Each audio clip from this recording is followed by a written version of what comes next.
Okay, I've already completed quite a bit of this, but I just thought I'd do it because I had so much trouble.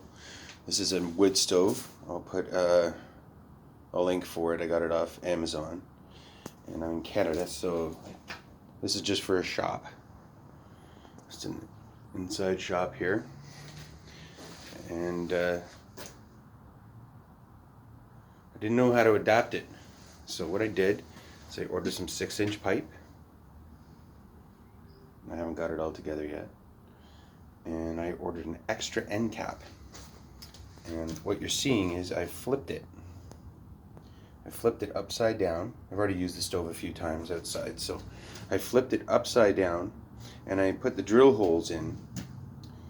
And that is the old pipe in the middle. So if you can see that, this pipe, that one, is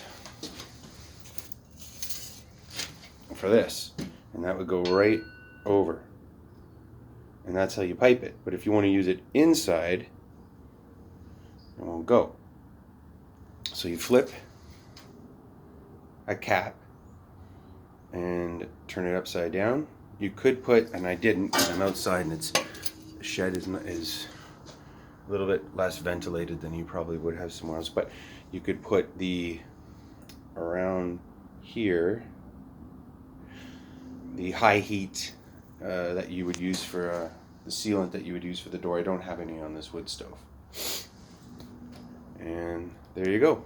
And then the let's get a pipe here.